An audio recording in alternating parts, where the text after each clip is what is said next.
इनको अब हमने मैनेज इस तरह करना है कि दिमागी सेहत यहीं रहे, ठीक रहे, रिवर्स ना हो। और ये जो हाथ हिलना है, ये जो थोड़ा बहुत दिक्कतें पेश आती हैं वो ठीक हो जाएं। तो हमने बड़ा संभाल के दवाई को कम करना है कि कहीं ज़्यादा ही कम ना हो जाए, फिर असल बीमारी उभर के सामने आ जाती है। तो क्या होगा अगर आपकी दवाई आज बंद कर दी जाए, तो क्या होगा? क्या प्रॉब्लम होगी? दोबारा साइकोसिस में चले जाएंगे। तो वो तो हमें नहीं चाहिए, वो तो हमें नहीं चाहिए कि हम दोबारा साइकोसिस में जाने की कोशिश करें, यानी ब्रेन डिसऑर्डर में जाएं जहां दिमाग सही तरीके से काम नहीं करता।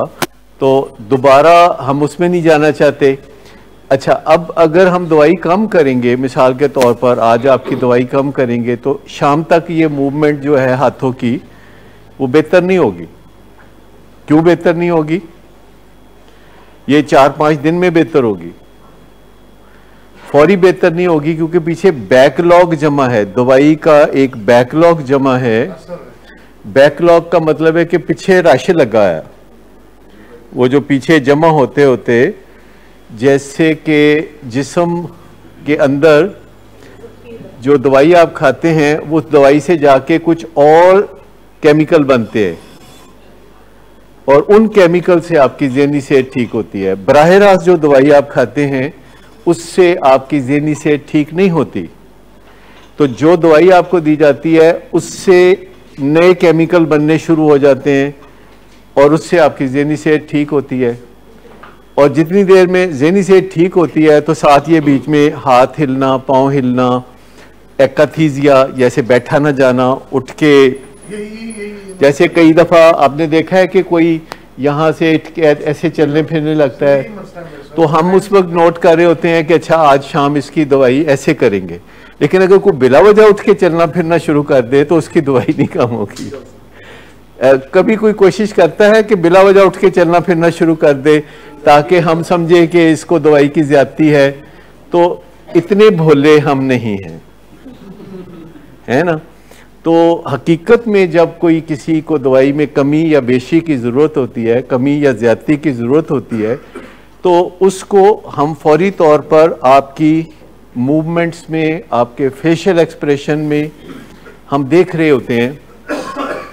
पर जब उसका हम रेमेडी करते हैं, यानी तदारक करते हैं, यानी इलाज करते हैं, तो जो नतीजा आता है वो 3 दिन बाद या 4 दिन बाद आता है, फ़ौरन नहीं आएगा।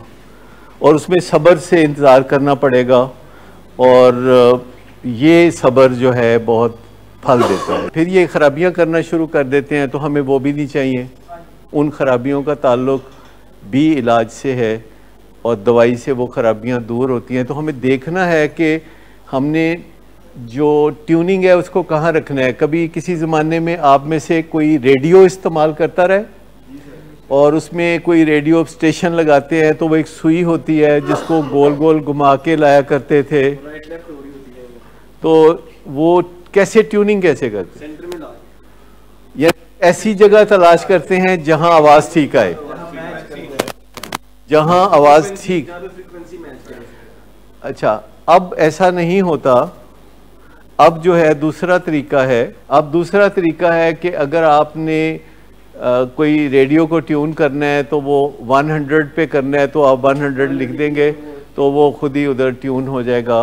यानी या बटन दबाएंगे या कुछ करेंगे, नंबर दबाएंगे आपके, ये हो जाए। लेकिन पहले ज़माने में जो पुराना ज़माना था, लेकिन यहाँ बहुत सारे बुज़ुर्ग बैठे होंगे, हाँ, जो कि ट्यूनिंग करते करते करते वो सही जगह लाते थे और अगर आगे ले जाएंगे सुई को तो आवाज़ फिर ख़राब हो जाती थी। तो हमने दवाई को ऐसे ही ट्यून करना होता है कि कित्थे बेस्ट है, कित्थे बेस्ट है, कौन सी जगह पे ये बेस्ट है। लेकिन कई दफ़ा एक और अप्रोच भी होती है जो कि डॉक्टर्स करते हैं कि ये सिम्टम्स जो हो रहे होते हैं तो इनको दवाइयाँ दे के मास्क कर देते हैं। यानी ये जो हाथ हिलता है, हाथ हिलना ठीक हो जाता है, लेकिन अंदर गड़बड़ होती है तो वो मास्क कर देते हैं, जो कि सही अप्रोच नहीं है, क्योंकि उन दवाइयों सिम्टम्स जो है हाथ हिलने का या टांग हिलने का, ये मास्क हो जाएगा, यानी छुप जाएगा। और जो बीमारी है असल जिसके लिए दवाई दी जा रही है वो भी लौटना शुरू हो जाएगी।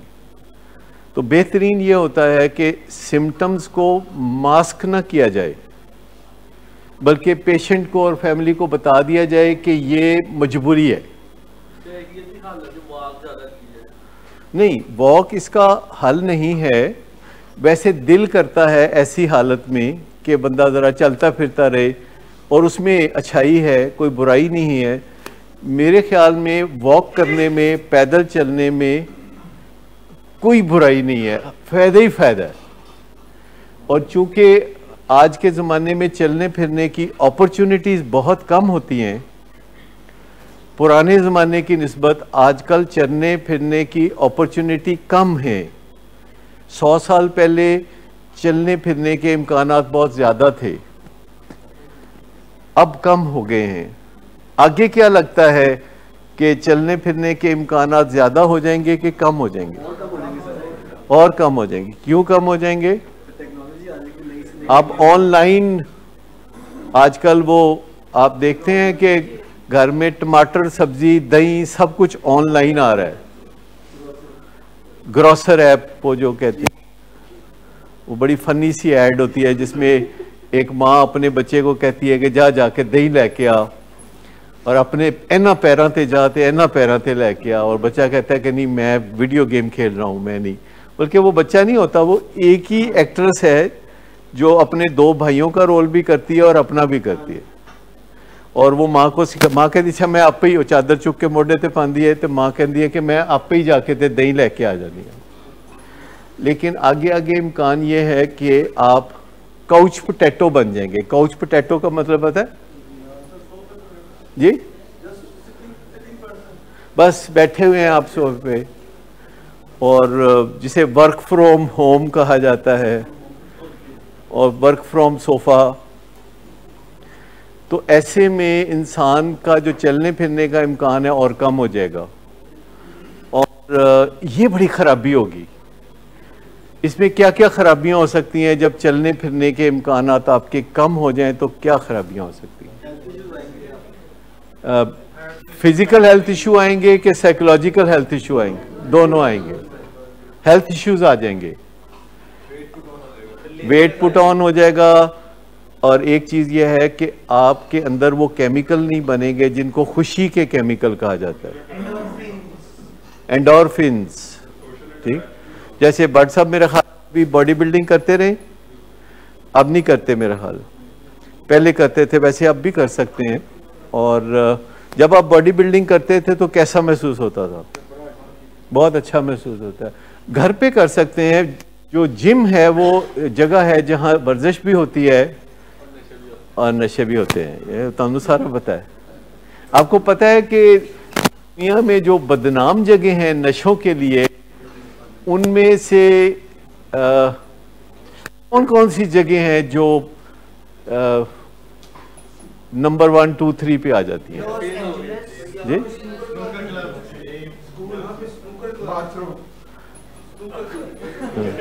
हाँ, वॉशरूम भी। लेकिन मैं आपको बताऊं कि जो ये वर्जिश करने वाली जगह हैं, जैसे जिम्स हैं, मशहूर व मरूफ जिम्स हैं, तो वहाँ पीछे पीने पिलाने का सिलसिला भी साथ चल रहा होता है। हाँ, कैसीनोज भी नशा करने की जगह हैं, पब्स भी हैं। लेकिन जो तीसरे नंबर पे जगह आती है वो एक्सरसाइजिंग प्लेसेस या स्पोर्ट्स वाली जगह हैं। स्पोर्ट्स, आपको पता है कि जो स्पोर्ट्स जगह हैं, लोग कितना बात करते हैं कि जी स्पोर्ट्स बहुत अच्छी चीज़ है, स्पोर्ट्स बहुत अच्छी चीज़ है। क्यों जी? स्पोर्ट्स, और उस स्पोर्ट्स का नाम है आइस की स्पोर्ट्स, हीरोइन की स्पोर्ट्स, और जी हाँ। आपको पता है कि जो खेले हैं, खेलें, इनके साथ भी जुड़ा हुआ है नशे का सिलसिला। जो क्रिकेटर होते हैं ये सबसे पहले चरस शुरू करते हैं, उससे नज़र तेज हो जाती है, ये वो कहते हैं। स्पोर्ट्समैन को किस तरह ड्रग्स से दूर रखना है ये उनका दर्दे सर है। यानी किसी भी मुल्क की जो रेगुलेटरी बॉडीज़ हैं जैसे पीसीबी है या कोई और जो स्पोर्ट्स बोर्ड्स हैं, उनको इस मामले में बहुत बड़ी मुश्किल पेश आती है कि वो अपने खिलाड़ियों को नशे से कैसे दूर रखें। स्किज़ोफ्रेनिया है, बाइपोलर डिसऑर्डर है, लेकिन दोनों में एक चीज़ कॉमन है। स्किज़ोफ्रेनिया में और बाइपोलर डिसऑर्डर में एक केमिकल बढ़ जाता है जिसको डोपामीन कहते हैं, और वो जो एक केमिकल बढ़ जाता है जिसे डोपामीन कहते हैं, उसको कम करना बहुत ज़रूरी है, और उसके लिए डोपामीन ब्लॉकर देना पड़ता है, जो कि 30 के करीब डोपामीन ब्लॉकर्स हैं मार्केट में, जिनमें first generation, second generation, third generation dopamine blockers हैं। और जब ये डोपामीन ब्लॉकर्स दिए जाते हैं तो अमूमन स्किज़ोफ्रेनिया में थोड़ा ज़्यादा डोपामीन ब्लॉक करना पड़ता है और फॉर ए लॉन्गर टाइम करना पड़ता है, और बाइपोलर डिसऑर्डर में डोपामीन ब्लॉकर शुरू में ज़्यादा करना पड़ता है और बाद में कम करना पड़ता है, और उसे स्टॉप भी किया जा सकता है अगर लाइफस्टाइल चेंज आ जाए तो। लेकिन जो डोपामीन ब्लॉकर दिया जाता है, फर्ज करें कि रिस्परडॉल दिया जाता है, जो कि सुबह शाम 4 मिलीग्राम जिसकी मुनासिब डोज है, अगर वो दिया जाता है तो पेशेंट की जो मेंटेनेंस डोज है वो 1 मिलीग्राम आएगी। मेंटेनेंस डोज 1 मिलीग्राम या हाफ मिलीग्राम होगी, लेकिन वो जो 1 मिलीग्राम और हाफ मिलीग्राम तक जब हम पहुंचेंगे तो ऐसे लगेगा कि होने की ज़रूरत नहीं। लेकिन मैं बताना ये चाहता हूं कि वो जो 1 मिलीग्राम या हाफ मिलीग्राम है वो अब 8 मिलीग्राम के मुकाबले में काम कर रही है। तो ये ज़हन में रखना चाहिए कि वो 1 मिलीग्राम नहीं है, वो 8 मिलीग्राम है, क्योंकि वो 8 मिलीग्राम जैसा अब काम कर रही है, क्योंकि उसका जोर चढ़ गया। लिहाजा ये तजर्बा करना कि इसको बंद कर दें, ये बीमारी को वापस बुलाने वाली बात है, और जब बीमारी वापस आएगी तो फिर क्या 1 मिलीग्राम से इलाज शुरू करेंगे? नहीं, फिर 8 मिलीग्राम से, और बल्कि हो सकता है 10 मिलीग्राम से, या कोई और दवाई साथ मिलानी पड़े, क्योंकि जिस्म फिर रिटेलिएट करता है। लिहाजा दवाई के बारे में जो आपने कहा कि दवाई जो है स्किज़ोफ्रेनिया और बाइपोलर डिसऑर्डर की एक दवाई कॉमन भी होती है, और वो दवाई होती है आमतौर पर डोपामीन ब्लॉकर। लेकिन जो बाइपोलर डिसऑर्डर होता है उसमें एक मूड स्टेबलाइजर भी दिया जाता है, जिसमें पेशेंट का जो इम्पल्स है वो कंट्रोल होता है, और मूड जो है वो सेंटर में रहना शुरू हो जाता है, और वो बहुत ज़्यादा खुश नहीं होता और बहुत ज़्यादा अफसरदा नहीं होता, वो दरमियान में रहना शुरू कर देता है। और इससे बाज़ औक़ात आपको बुरा भी लगता है, क्योंकि आप अपने फैमिली मेम्बर को ऊंचे मूड में जब देखते हैं तो आपको बहुत मज़ा आता है। पता नहीं आप में से कोई डिस्क्राइब कर सकेगा कि नहीं, कि आपके फैमिली मेम्बर को अगर अच्छे मूड और बुरे मूड की बीमारी है, यानी बाइपोलर डिसऑर्डर की बीमारी है, तो जो उसमें अच्छा मूड होता है ना, वो बहुत अच्छा होता है, और जो बुरा मूड होता है वो बहुत बुरा होता है। लेकिन जो दरमियान में रखना है, ये जिसमें मूड बहुत अच्छा नहीं रहता और बहुत बुरा भी नहीं रहता और सेंटर में रहता है, वो शायद आपको उसकी आदत नहीं होती। आप कहते हैं विचकार की चीज़ आ गई है। मेरे पास एक दिन एक साहब आए जो कि कोई ग्रेड 22 के अफसर थे, और बड़े हसास अदारे के अफसर थे। हसास अदारे से मेरी मुराद वो नहीं है जो आप कह रहे हैं, नहीं वो नहीं है, वो कतई नहीं है, वही हसास अदारे से वो मुराद नहीं है। तो वो मेरे पास आए जो कि इत्तफाक से डायबिटीज़ के इलाज के लिए आए हुए थे, और वो मुझे मिलने आ गए, और बड़ी अच्छी तरह ऐसे मिले जैसे कि बहुत मेरे साथ उनके पुराने बेहतरीन ताल्लुकात होते हैं। हंसते खेलते आए, मुझे मिले। तो मैं काफ़ी देर ये सोचता रहा कि मेरे को पुराने दोस्त हैं, बिला तकल्लुफ़ आ गए हैं, और अब मैं इनको पहचान नहीं रहा हूँ। तो फिर उन्होंने मुझे बताया कि वो मुझे पहली दफ़ा मिलने आए हैं, और उन्होंने बताया कि उन्होंने मेरी वीडियोस देखी हुई हैं, और उन्होंने कहा कि जी एक्चुअली मुझे बाइपोलर डिसऑर्डर है और मुझे डायबिटीज़ भी है, तो मैं डायबिटीज़ के लिए आया था। तो मैंने कहा मैं let's kill 2 birds with 1 stone। तो मैंने कहा चलें ठीक है। और उसके बाद उन्होंने बताया कि मुझे 10-12 साल से बाइपोलर डिसऑर्डर है और जितने भी डॉक्टर हैं बाइपोलर डिसऑर्डर का इलाज करने वाले सारे मेरे दोस्त हैं, तो आज से आप भी मेरे दोस्त हैं। मैंने कहा जी बिस्मिल्लाह। और उन्होंने कहा कि वैसे मैं कभी किसी दी मन्नी नहीं, मेरे सारे दोस्त हैं, मैं किसी दी गल नहीं मन्नी, दवाई शवाई मैं कोई नहीं खाता। तो मैंने कहा जब आप दवाई नहीं खाते तो फिर आप क्या करते हैं? तो उन्होंने कहा कि जी मैं ये करता हूँ कि महीने में 20 दिन मेरा मूड बहुत अच्छा रहता है और मैं उस अच्छे मूड के साथ अपने दफ्तर जाता हूँ, काम करता हूँ और दुनिया मेरी बदा है और मैं बहुत अच्छा शायर भी हूँ, सारे बाइपोलर शायर ही होते हैं और उनकी दोस्त भी बहुत हैं। और 20 दिन वो कहते हैं हर महीने में बहुत बेहतरीन रहता हूँ। और फिर 21वें 22वें दिन मेरा मूड जो है नीचे जाना शुरू करता है और 23वें और 24वें दिन मेरा मूड बहुत ही ख़राब हो जाता है। तो मैं कमरे में चला जाता हूँ, अपने दफ्तर से हो गई छुट्टी, कमरे में चला जाता हूँ और 5 दिन मैंने कमरे में अकेले गुजारने होते हैं क्योंकि अब मेरा मूड बहुत तल्ख हो जाता है। और मैं पर्दे आगे करके घर वालों को कहता हूँ कि खाना बाहर रखो और चले जाओ, मुझे कोई मिले ना। सेल फ़ोन मैं बंद कर देता हूँ और टीवी पे प्रोग्राम देखता रहता हूँ।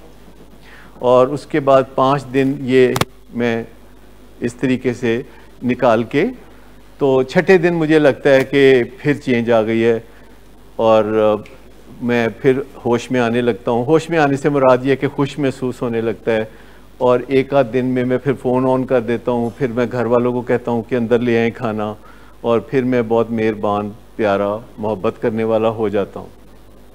और उसके बाद जो है मैं फिर दफ्तर चला जाता हूँ। तो इस तरह मेरी ज़िंदगी गुज़र रही है। और वो कोई उम्र के एतबार से 57, 58 या इस तरह थे, कहते 2 साल मेरी रिटायरमेंट में रह गए हैं। तो मैंने कहा कि आप डॉक्टर्स के पास जाते हैं तो वो आपको मशवरा देते हैं, तो आप दवाई क्यों नहीं खाते?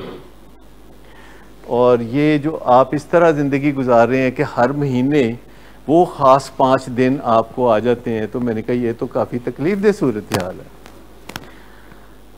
तो वो कहने लगे कि एक्चुअली डॉक्टर जो दवाइयाँ देते हैं उनसे मेरे अच्छे दिन जो हैं वो इतने अच्छे नहीं रहते और जो मेरे बुरे दिन हैं वो कुछ बेहतर हो जाते हैं। तो ओवरऑल मुझे ये ज़्यादा सूट करता है कि ये जो मेरे अच्छे दिन हैं ना, जब मैं आसमान की बुलंदियों पर उड़ रहा होता हूँ तो इनकी खातर मैं वो 5 बुरे दिन बर्दाश्त कर लूँ जो गिन के 5 है। और इसके बाद उन्होंने कहा जी अस्सलाम वालेकुम, मैं जा रहा हूँ। और उनसे मेरा ताल्लुक़ अब भी है, दवाई वो अब भी नहीं खाते और कभी कभी फ़ोन करके तो अच्छी बातें कर लेते हैं, पूछ लेते हैं कोई काम हो तो बताएं और इस तरह करके तो वो उनकी ज़िंदगी गुजर रही है। अच्छा, एक मिसाल से मैं समझाना चाहूँगा सिचुएशन कि अगर किसी बंदे की तनख्वाह 1 लाख रुपया महीना हो और वो बैठ जाए किसी बंदे की तनख्वाह 1 लाख रुपया हो और वो उसमें से 70,000 पहले 10 दिनों में खर्च कर ले, जैसा कि ज़्यादातर लोग करते हैं, और 20,000 रुपया दूसरे 10 दिन में खर्च करें और 10,000 रुपया तीसरे 10 दिन में वो खर्च करें औसतन, तो आपको उनके हालात कैसे नज़र आएंगे, दूसरे 10 दिन में कैसे नज़र आएंगे और तीसरे 10 दिन में कैसे। जैसे कि वो जो अफसर थे जो मुझे बता रहे थे, सारी अपनी सिचुएशन बता रहे थे, तो कह रहे मैं इसको बस समझ गया हूँ और मैं अपने तमाम दोस्तों को ये तकरीबन अंदाज़ा है कि अगर मेरा फ़ोन बंद है तो फिर मैंने भूल जाओ, तो अगर मेरा फ़ोन खुला है तो वो जो है फिर मैं हाज़िर हूँ। और फिर उन्होंने कहा कि ये बात उनकी गर्लफ्रेंड्स को भी पता है। मज़े की बात है कि उनकी गर्लफ्रेंड्स भी थीं। तो मैंने कहा कि वो जो 5 दिन आपका फ़ोन बंद रहता है तो गर्लफ्रेंड्स का उस पर रद्द अमल क्या है? कहते हैं वो किसी ना किसी तरह औखे सौखे टाइम पास कर लेंदी हैं। तो मैंने उनको पूछा कि तुहाडा ताल्लुक किहड़े इलाके नाल है? तो कहने मेरा इलाका ठरकपुर शरीफ नाल है। अच्छा, अब देखिए ये बात सिर्फ एक बाइपोलर कर सकता है। ये बात सिर्फ एक बाइपोलर कर सकता है कि करते करते उसने एक शगुफा छोड़ देना है ऐसा। मैं कहा जी की क्या है? कहते शरकपुर शरीफ। और मैं देख रहा हूं कि ये कर क्या रहे हैं, और वो कोई झिझक नहीं, कोई बात नहीं। पहले दिन ही वो इस तरीके से बात कर रहे थे कि जैसे कोई लंगोटिया दोस्त होते हैं। वो फाइन ट्यूनिंग है ही यही कि अच्छे दिन अच्छे ना रहें, बुरे दिन बुरे ना रहें। यही है इलाज उसका। बाइपोलर डिसऑर्डर का इलाज ही यही है कि अच्छे दिन जो हैं वो बहुत अच्छे ना रहें और बुरे दिन बुरे ना रहें। अभी तक जो मयसर इलाज है वो यही है। और इसी वजह से लोग आमतौर पर फिर दवाइयों से बिदकते हैं और वो तबाही के धाने की तरफ चले जाते हैं या नशे की तरफ चले जाते हैं, क्योंकि नशे से उनका गुजारा बेहतर चलता है। लेकिन अगर नशे की बीमारी आ जाए तो सारा ही बेड़ा गर्क हो जाता है। यानी नशा एक तरह से उनके बाइपोलर डिसऑर्डर की खराबियों को ब्रेक लगाता है, काम डाउन करता है उनको। और ये सबको पता है, बड़े बड़े इधर डॉक्टर बैठे हैं। ये अपना ये डॉक्टर अताए अजीज, याद है वो मुझे क्या मशवरा दिया था चाय के बारे में? जब मैंने ये कहा कि मैंने एक दफ़ा चाय पी 1.25 साल पहले और मुझे बड़ी एंग्जाइटी हुई और एंग्जाइटी होने लगी थी कि चाय पियो तो एंग्जाइटी, चाय ना पियो तो चाय की तलब। मैंने कहा छोड़ दें इसको। तो आपने मुझे क्या मशवरा दिया था? इन्होंने कहा बेंजोडाइजेपिन खा लें, बेंजोडाइजेपिन यानी लेक्सोटेनिल वगैरह लेनी शुरू कर दें। आपको कैसे पता था कि ये जो चीज़ है ये बेंजोडाइजेपिन इसमें मदद करेगी या लेक्सोटेनिल मदद? जब स्टिमुलेंट्स करते हैं और उनसे साइड इफेक्ट आते हैं तो फिर लेक्सोटेनिल करते हैं। ये मरीजों को सब पता होता है। तो मैंने कहा कि अच्छा, चाय से मुझे एंग्जाइटी होती है तो अब मैं चाय पीऊँ, एंग्जाइटी हो तो बेंजोडाइजेपिन करूँ और उससे मैं लटका के बातें करना शुरू कर दूँ, तो मैं तो फिर प्राइम मिनिस्टर हो गया ना। मुझे समझ आ गई कि it is the time to quit, कि अब चाय जो है मुझे फ़ायदा भी देती है और चाय मुझे नुकसान देती है। अमूमन हम तसव्वुर ये करते हैं कि बाइपोलर में डिल्यूजन नहीं होगा, पर हो सकता है। बाइपोलर में हेलुसिनेशन नहीं होगी, पर हो सकता है। स्किज़ोफ्रेनिया में आमतौर पर मूड बहुत अच्छा नहीं होता, पर हो सकता है। तो बीच में फिर डॉक्टर्स ने अपने लिए राह निकाली होती है कि जहाँ शक पड़ा कि पता नहीं बाइपोलर है कि स्किज़ोफ्रेनिया है, तो उसका नाम रख देते हैं स्किज़ो इफेक्टिव, वो एक नया नाम रख देते हैं। लेकिन मैं आपको बताऊं कि साइकेट्रिक डिसऑर्डर्स में डायग्नोसिस क्या है, इसकी कोई बहुत ज़्यादा अहमियत नहीं है। अहमियत इसलिए नहीं है कि कोई लेबॉरेटरी टेस्ट नहीं है जो स्किज़ोफ्रेनिया डायग्नोज करने में आपकी मदद करे। कोई लेबॉरेटरी टेस्ट नहीं है जो बाइपोलर डिसऑर्डर आपको डायग्नोज करने में मदद दे।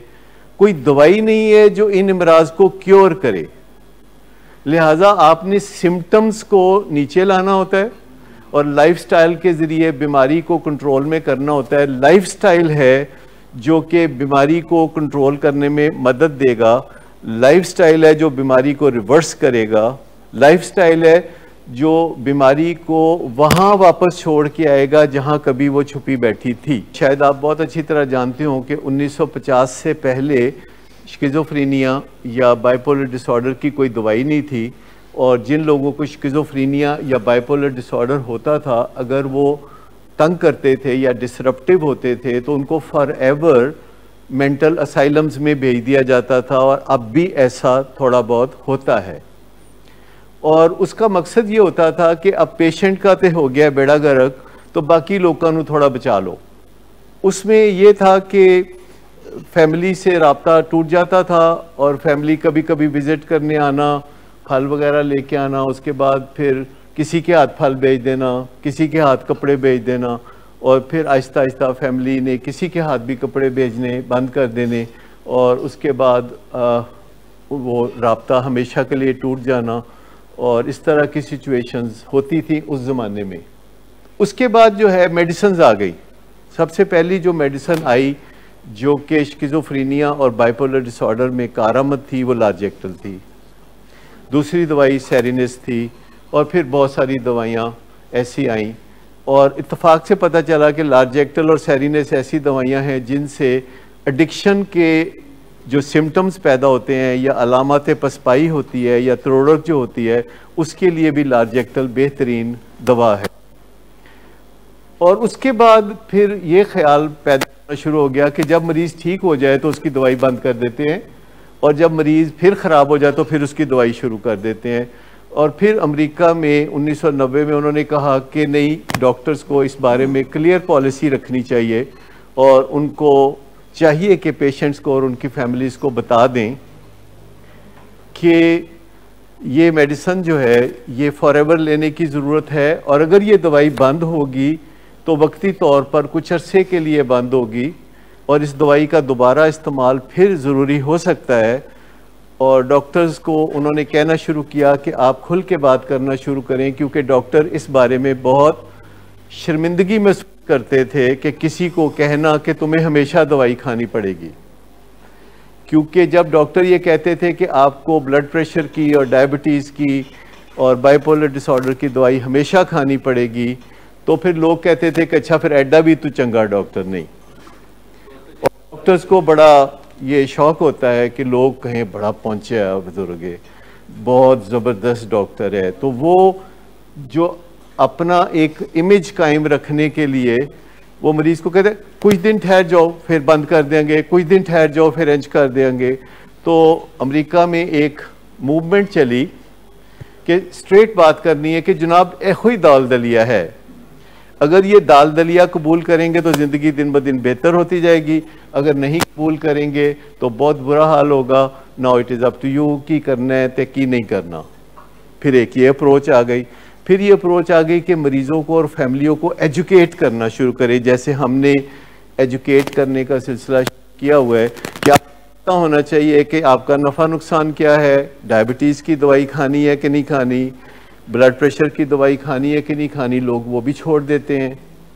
तो स्ट्रेट बात करें। अभी भी मैं आपको बताऊं कि लाहौर में आप किसी भी जगह डायबिटीज़ के इलाज के लिए जाएं और आप पूछें कि मैं किधर ठीक हो जाऊंगा, तो डॉक्टर पता है क्या कहते हैं? कहते बस जल्दी ठीक हो जाओगे अनकरीब। अब ठीक हो जाने से मुराद पेशेंट की क्या थी? दवाई खत्म हो जाएगी और बीमारी जड़ से चली जाएगी। और डॉक्टर पता है क्या सोच रहा होता है कि ठीक हो जाएगा मतलब है कि तुम दवाई खाते रहो, वॉक करते रहो, परहेज करते रहो तो तुम्हारी शुगर कंट्रोल रहेगी। लेकिन विचली गल कोई खोल के नहीं दसदा। विचली गल है वे कि अगर कोई लाइफस्टाइल चेंज करेगा तो उसकी दवाई कम होगी, वो चंद दिन के लिए ख़त्म भी हो सकती है, वो दोबारा शुरू भी हो सकती है, और उसको स्टूडेंट बनना होगा, अपनी बीमारी का स्टूडेंट बनना होगा। क्योंकि जो प्राइमरी क्रॉनिक प्रोग्रेसिव इलनेसेस होती हैं जैसे कि schizophrenia, bipolar disorder, blood pressure, heart disease और डायबिटीज़, इनके दो पहलू होते हैं। एक इनके इलाज के लिए उस किस्म के नॉलेज की ज़रूरत होती है जो डॉक्टर के लिए ज़रूरी है, और एक इसके लिए उस किस्म के इलाज की ज़रूरत होती है जो पेशेंट के लिए भी ज़रूरी है। तो डायबिटीज़ का जो नॉलेज है उसकी सिक्के की तरह दो साइड्स हैं, जैसे रोटी की दो साइड्स होती हैं, तो इसकी भी दो साइड्स हैं। एक वो नॉलेज चाहिए कि जो डॉक्टर को चाहिए ताकि वो नुस्खा लिखे, और एक इसके लिए वो नॉलेज चाहिए जिसमें नुस्खे के अंदर जो कुछ लिखा हुआ उससे फ़ायदा उठाना शामिल है। तो दो साइड्स हैं, उन दो साइड्स में से एक साइड पेशेंट का नॉलेज है, एक साइड डॉक्टर का नॉलेज है, और एडिक्शन में भी ऐसा ही। अगर ये जो सोच है आपकी कि लाइफस्टाइल तो हम खुद ही चेंज कर सकते हैं, ये सोच जो है ज़्यादातर लोगों की सोच है कि यार अगर वज़न कम करना हो तो खुद ही किया जा सकता है, अगर सिगरेट छोड़ना हो तो खुद ही किया जा सकता है। तो ऐसा नहीं है, ऐसा नहीं है, क्योंकि जब हम अपनी आदतें बदलने की तरफ आते हैं तो हमारे अंदर से बहुत ज़्यादा मुखालफत होती है, और ऐसे गलत टाइम पे मुखालफत होती है जब हम बहुत कमज़ोर महसूस कर रहे होते हैं, हमारे वीक मोमेंट्स होते हैं। सडनली हमें लगता है कि ये तो मुझे करना ही करना है, और कभी कभी लगता है कि नहीं हुन कोई क्रेविंग नहीं, हुन मैं ठीक हूँ, बन निकल गया। क्यों जी अजवत, क्या फीलिंग आती है कि मैं उन ठीक हूँ कुछ नहीं? और कभी कभी होता है कि यार मैं किधर रिलैप्स नहीं हो जाऊंगा। तो ये दोनों जो लम्हात आपके ऊपर आते हैं ये मुख्तलिफ औकात पे आते हैं ना, किसी दिन चंगा तो किसी दिन पैड़ा। और जब आपको ये आता है कि यार अज तो मैं डाउन हाँ, अज तो ये हाँ, अज तो मैं वो हाँ, तो ये अचानक आ जाता है ना, कोई दस के तो नहीं ना आंदा। तो फिर आप अपने पेरेंट्स से हमसे बात करते हैं और जब आपको लगता है कि I am on top of the world, but साहब आपको भी अभी लगता है कि कभी on top of the world और कभी पुंजे मिड में है, यानी बीच में आप चलते हैं, कामकाज भी करते हैं। और कोई आप में से बताना चाहेगा कि आपको ये अप एंड डाउन लम्हात आते हैं? लेकिन जो हमारे पास पेशेंट रह रहे होते हैं उनका बाज़-औक़ात 8वें दिन, 5वें दिन, 6ठे दिन बहुत बुरा हाल होता है। और मुझे नदीम नूर आके कहते हैं कि फ़लाँ फ़लाँ पेशेंट जो है he is struggling with in himself, यानी वो अपने अंदर स्ट्रगल में है। तो मैं कहता हूँ बुलाओ फटाफट, फिर वो बुलाते हैं, फिर बातचीत करते हैं, कोई मेडिकेशन चेंज करते हैं, कोई इस तरह करते हैं। 5वें दिन, 8वें दिन, चौथे दिन, 6वें दिन ये बुरा दिन, बुरा वक्त आता है। बहुत सारे इजी वेज हैं, लेकिन वो इजी वेज आपको अपनी ज़िंदगी का हिस्सा बनाने पड़ते हैं। जैसे चलना इजी वे के मुश्किल है, सारी ज़िंदगी में आप चलते आए हैं, इजी वे है। लेकिन अगर मैं कहूँ कि वॉक किया करें और 10,000 कदम रोज़ाना चला करें तो फिर आपके क्या ख्यालात होंगे, विचार क्या होंगे आपके इसके? थोड़ा सा या बहुता मतलब एवं सोच लेंदा। अभी मुझे मेरे एक दोस्त मिलने आए हुए थे तो मैंने कहा वॉक शॉक करया करो, तो कहते ने ऐ ना हो मेरे गोडे ही रह जान। मतलब है कोई जवाब इस बार? मैं क्या क्यों गोडे रह गए नहीं? कहते नहीं है हालात ठीक ने, जे तुसी वॉक कराई मेरे को या वॉक ते मैनू ला दिता तो फिर मेरे गोडे रह जाएंगे। एनी रीजन के कोई बंदे नू तुसी मशवरा दियो कि यार वॉक करया कर और वो कहे कि मेरे किधरे गोडे तो नहीं रह जाएंगे। मैं कहते गोडे तो बलालगंज तो मिल जाते हैं आजकल।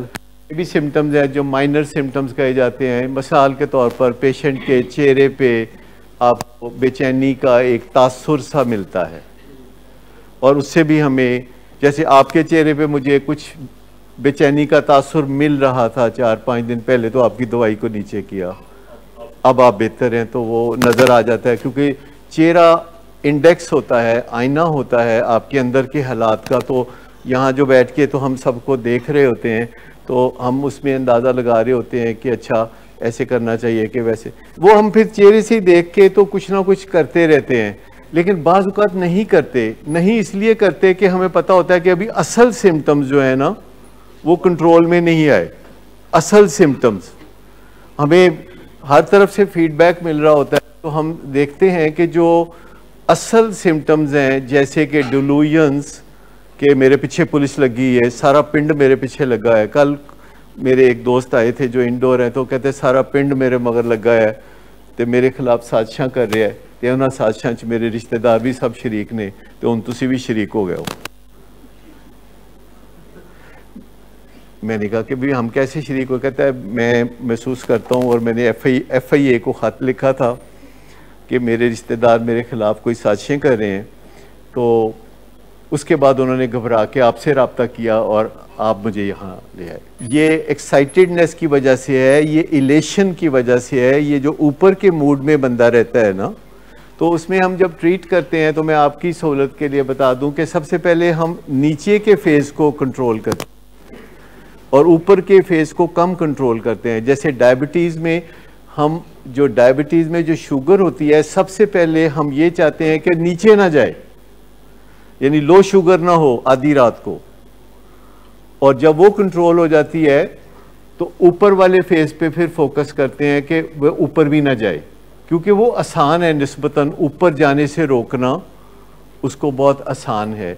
नीचे जाना जो है वो ट्रीटमेंट हैज़र्ड है। इसी तरह बाइपोलर में भी अगर हम ऊपर के मूड को बहुत तेज़ी से कंट्रोल करें तो मूड नीचे चला जाता है, जो कि ट्रीटमेंट हैज़र्ड है। तो हमें नीचे के मूड को भी पहले संभालना होता है, जैसे कितनी मज़े की बातें करते हैं, इनको सारे जवाब आते हैं। वो इसकी वजह यह है कि अभी हमने इनके ऊपर के मूड को इतना नीचे नहीं लाए कि जिससे ये बोलती बंद हो जाए। हमने दरमियान में रखना है, दरमियान में हमने दरमियान में रखना है कि जब आपको शादी का ख्याल आए तो आप यकदम 2 बीवियों का ना सोचे। ये भी मैं आपको बताऊं कि ये बिल्कुल बाइपोलर ख्याल है, जो एक बीवी है नहीं और 2 दा ख्याल है, या एक बीवी होवे तो 2 दा होर ख्याल है। जितने लोगों को भी इस किस्म का ख्याल होता है ये सब बाइपोलर ही होते हैं। और जो लेक्चर है ये एक्चुअली लेक्चर नहीं है, ये आपसे बातचीत है। इसे लेक्चर बनाने की कभी भी कोशिश ना करें। इसमें होता है कि एक बात हम करते हैं, एक बात आप करते हैं, फिर हम करते हैं, फिर आप करते हैं। कहीं ना कहीं जो सुनने वाले हैं उससे बेनिफिट करते हैं। जैसे आज आपके और मेरे दरमियान जो बातचीत हुई है तो कुछ ना कुछ सब ने थोड़ा बहुत सीखा होगा। मुझे इस बहाने मौका मिला कि जब भी जैसे ब्लड प्रेशर की बीमारी है, तो अब आप ब्लड प्रेशर की बीमारी को अगर कंट्रोल करते हैं तो सबसे पहले आपने देखना है कि ब्लड प्रेशर लो ना हो जाए। लिहाजा डॉक्टर एमरजेंसी में हस्पताल में जब कोई आता है और उसका ब्लड प्रेशर 240/120 है तो डॉक्टर उसको फ़ौरन नॉर्मल नहीं करेगा डरते हुए कि कहीं लो ना हो जाए। डॉक्टर उसको 150 160 तक ले आए ऊपर वाले को, और नीचे वाला 100 तक आ जाए तो वो समझते हैं आज का काम हो, क्योंकि ब्लड प्रेशर से जो नुकसान हो सकता था अब वो नहीं होगा। ब्लड प्रेशर से नुकसान क्या होना है कि कोई दिमाग की शरेयान फट जाती है, लेकिन अगर 250 पे शरेयान नहीं फटी तो 180 पे भी नहीं फटेगी। लिहाजा वो सेफ्टी लेवल पहले क्रिएट करना होता है।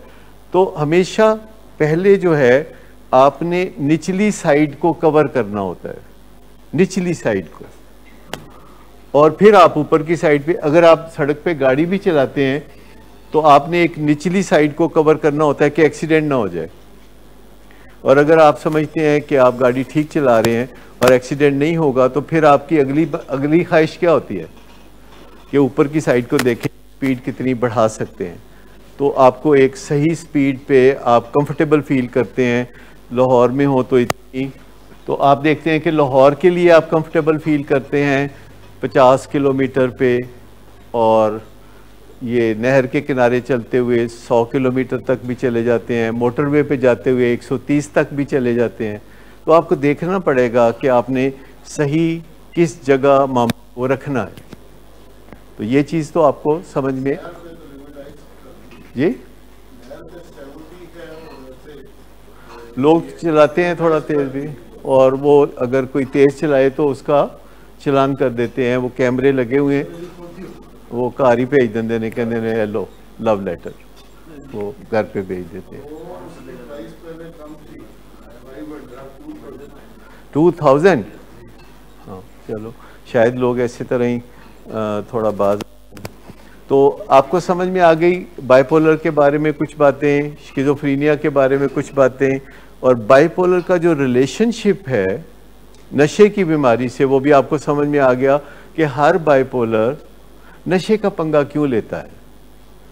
वो इसलिए लेता है कि बाइपोलर से उसको जो फ़ायदे होते हैं वो रिटेन करना चाहता है, और जो बाइपोलर की एंग्जाइटी होती है या गुस्सा होता है, तकलीफ़ होती है, वो नशे से ठीक करना चाहता है। और कभी वो ऐसा करने में पार्शियली कामयाब भी होता है। इसलिए ज़्यादातर लोग सारा दिन अपने कामकाज करते हैं और शाम को अपनी तलखियों को शराब में या ट्रैंक्विलाइजर्स में डालना चाहते हैं। ख़वातीन भी अपने पर्स में रख लेती हैं, कोई बेंजोडाइज़ेपिन, कोई लेक्सोटेनिल, कोई ये। लेकिन ये जो वक्ती तौर थोड़ा बहुत फ़ायदा महसूस होता है, इन दी लॉन्ग रन इसमें बहुत ज़्यादा नुकसान है। जैसे हाँ, किसी डॉक्टर ने दसिया होना है ना कि मेरा पुत्र तंग करता है बड़ा, तो उन्हें कहना है लफड़ा जी, यही दसिया होना ना। और की तुम किसी डॉक्टर ने किया सी कि मैं बहुत पुरसकून हाँ, मैं बड़ी खुश हाँ, उन्हें कह लो लेक्सोटेनिल खाओ। क्या होना है, किसी डॉक्टर ने क्या होना है। कभी कहा होगा, देखिए डॉक्टर को आप जब बात करते हैं तो वो आपको खुश करने के लिए कोई ना कोई दवाई, कोई ना कोई विटामिन, कोई ना कोई बेंजोडाइज़ेपिन ही है, नहीं होनी चाहिए ना। अब आपकी अम्मी को उसकी ज़रूरत कोई नहीं है, क्योंकि इन्होंने यहाँ इतनी बातचीत सुनी है कि अब ये अपनी एंग्जाइटी को मैनेज कर सकती हैं और उस डिप्रेशन से भी छुटकारा पा सकती हैं जो कि इनको लेक्सोटेनिल से मिलती है। वो उससे डिप्रेशन कॉज होती है, वो सेंट्रल नर्वस सिस्टम डिप्रेसेंट है। तो आप एक छोटी सी बात से अंदाज़ा लगाएं कि मेरी अताए अजीज़ से बात हो रही है और मैं कह रहा हूँ कि कहते क्यों छोड़ी चाय, मैंने कहा वो उससे मुझे अब एंग्जाइटी भी होती थी और उससे मुझे एक्साइटमेंट भी होती थी, तो मैं एंग्जाइटी की वजह से छोड़ी है। कहते लै की गल है, तुसी की क्या सी बेंजो खा ले, बेंजो। तो मैंने कहा कि फिर वो नए पुआड़े पड़ जाएंगे, नए स्यापे पड़ जाएंगे। बेंजो के साइड इफेक्ट से मैं ऐसे करके चल फिर रहा होगा तो फिर तुसी की कहोगे, तो फिर मैं की करा। तो बेहतर ये है कि आप लिमिट्स को पहचाने, ह्यूमन लिमिट्स को पहचाने, आपकी लिमिट पहचाने और उसके अंदर जिंदगी गुजारने के लिए तैयार हो जाएं, जो आपकी लिमिट्स हैं, और अपनी लिमिट्स को क्रॉस करने की कोशिश ना करें। अगर फ़र्ज़ करें डॉक्टर समझता है कि 2 मिलीग्राम की ज़रूरत है और वो 1 खाने लगे तो नुकसान हो सकता है, ना। तो डॉक्टर से डिस्कस किया जा सकता है, आप डॉक्टर से डिस्कस कर सकते हैं कि क्यों आप 2 मिलीग्राम की बजाय 1 मिलीग्राम खाना चाहते हैं, और या आप उसको कायल कर लें या वो आपको कायल कर लें, तो इससे सूरत हाल निस्बतन बेहतर हो सकती है। और एक दूसरे से बातचीत करना, चाहे आप फैमिली मेम्बर से बातचीत कर रहे हो। एक मंडे का सेशन होता है जो कि उन लोगों के लिए होता है जो 100 दिन अंदर 100 दिन बाहर गुजार चुके हैं। तो मंडे की शाम 5 बजे एक पेंटागन सेशन होता है उन फैमिलीज़ के लिए कि जिन्होंने 100 दिन अंदर के और 100 दिन बाहर के गुजार लिए हुए हैं, और वहाँ उस वक्त प्रोफेशनल्स नहीं होते, यानी मैं और नदीम नूर या डॉक्टर इजाज़ नहीं होते, बल्कि वो फैमिलीज़ खुद ही बैठ के आपस में ही एक दूसरे के साथ बातचीत कर रहे होते हैं, और वहाँ पेशेंट भी होते हैं और उनके फैमिली मेम्बर भी होते हैं, और वो यहाँ सब बैठे होते हैं और वो ऐसे बातें कर रहे होते हैं जैसे अंकल आंटी करके सब, मतलब एक दूसरे के साथ उनका काफ़ी रिलेशनशिप होता है। और ये जो उदासी नाराज़ी की कोई खुफिया वजूहात हैं वो वहाँ डिस्कस हो जाती हैं, और पेशेंट कहता है कि जी देखो मेरे अब्बू मुझे ये नहीं कर रहे और मेरी अम्मा मुझे ये नहीं कर रही, और कहते जी यह बच्चा इंज करता है, इंज करता है। तो वो बातें होती हैं जिसमें प्रोफेशनल नहीं होते, और उसमें कुछ लोग होते हैं जिन्होंने 3 साल या 5 साल का तजर्बा हासिल किया है इस बीमारी से निजात का, और वो अपने घर में मामलात को अच्छे चला रहे हैं। तो वो फिर कोई ना कोई बारी बारी वो वहाँ उसको गाइड करता है सबको कि मेरे ख्याल में ये ऐसा होता है, और उसमें हम शामिल नहीं होते, या कभी कभी आके खामोशी से बैठ जाते हैं कि सुने इनकी बातें क्या हैं, तो एक तरह से इस्लाम दुआ लेने के लिए आ जाते हैं। तो आप में से भी जो लोग मंडे की शाम को 5 बजे उस सेशन में आए, ख़ास तौर पर वो लोग जिन्होंने 100 आउटडोर के सेशन भी कंप्लीट ले लिए हैं, तो वो उस सेशन में अगर आएंगे तो वो उसमें बड़ा फैमिली एटमॉस्फेयर होता है, और उसमें वो लोग जिन्होंने कामयाबियां हासिल की हैं वो अपने तजर्बे से बोल रहे होते हैं, और वो बड़ा, अगर तमाम सेशन में से देखा जाए तो हमारा जो मंडे का सेशन है वो सबसे ज़्यादा शानदार और कारआमद होता है। जो मंडे का पेंटागन सेशन है वो on top of every other session है, और हमें इस बात को तस्लीम करने में कोई बाक नहीं है कि उसमें लोग अपने हड्डियों के तजर्बे से बोल रहे होते हैं, हड्ड बीती बयान कर रहे होते हैं, और उनके दिल की बातें जो हैं वो एक दूसरे तक वो पहुँचा रहे होते हैं, और वो बड़े एक दूसरे के रिश्तेदार से बन जाते हैं। वो आधी रात में भी एक दूसरे के लिए एक कॉल पे कोई मुसीबत हो तो वो जाने के लिए भी तैयार होते हैं। उनके अंदर बड़ा एक स्ट्रॉन्ग जज्बा होता है, और आप चाहें तो इस स्टेज पे भी अगर आप कभी जाके बैठ जाएं तो वो कहेंगे वेलकम। और मंडे की शाम को 5 से 6 पर 6:30 बजते हैं उसमें भी। और ये जो सारे सेशन हैं, ट्यून इन सेशन है जो आने वाले पेशेंट्स के फैमिली मेम्बर्स के लिए होता है, और जो फिनिशिंग टच है जो जाने वाले पेशेंट्स हैं 15-20 दिन में उनके और उनके फैमिली मेम्बर्स के लिए होता है, और जो लोग 6 महीने गुजारते हैं कामयाबी से वो पेंटागन में चले जाते हैं। पेंटागन मतलब है तगड़े लोग। वो तगड़े लोगों का सेशन जो है, अगर आप वो किसी भी तौर पे किसी भी वक्त अगर अटेंड करना चाहें तो वो भी आप कर सकते हैं। थैंक यू वेरी मच जी, बहुत शुक्रिया।